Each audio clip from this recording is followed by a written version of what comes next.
Hi అందరికీ ఎలా ఉన్నారు? బాగున్నారా? నేను కూడా చాలా బాగున్నాను. ఈరోజు నేను మీ ముందుకు ఒక చిన్న కథతో వచ్చాను. అదేంటంటే గొప్ప మందు.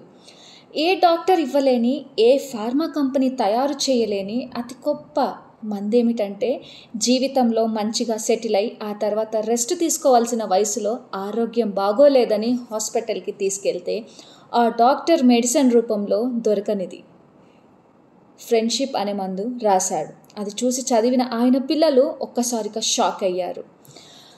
డాక్టర్ ఈ విధంగా వాళ్ళకి సమాధానం ఇచ్చాడు.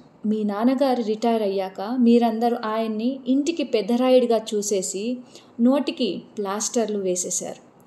ప్రతి మనిషిలో ఒక వెలితి ఉంటుంది. దాని పేరే స్నేహం.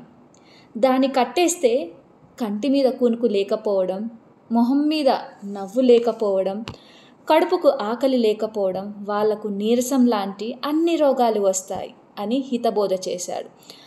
అందరికీ వాళ్ళు షాక్ అయ్యారు. అదేంటి, ఫ్రెండ్షిప్ లేకపోతే ఇన్ని రోగాలు వస్తాయా అనేసి. సరే డాక్టర్లు చెప్పినట్టుగా విందామనేసి వాళ్ళ పిల్లలు ఆయన చదివిన స్కూలు, కాలేజు అన్నీ ఎంక్వైరీ చేసేసి వాట్సాప్, ఫేస్బుక్లో అకౌంట్స్ ఓపెన్ చేసి వాళ్ళ ఫాదర్కి ఇచ్చారు. దాంతో ఆయన ఇప్పుడు ఫోన్లో బిజీగా ఉన్నాడు. ఎప్పుడు ముసి నవ్వులు, నెలకు ఒకసారి ఏదో ఒక వంక పెట్టుకొని ఊరికెళ్ళి స్నేహితులతో ఎంజాయ్ చేస్తున్నాడు. ఇంకా ఆయనకి డాక్టర్ అవసరం ఇప్పటి వరకు రాలేదు. అప్పటి నుండి ఏనాడు ఇంట్లో వాళ్ళకి ఈయనతో ఏ టెన్షన్ లేకుండా ఉంది.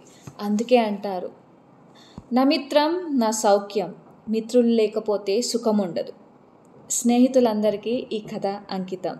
సర్వేజన సుఖినో భవంతు.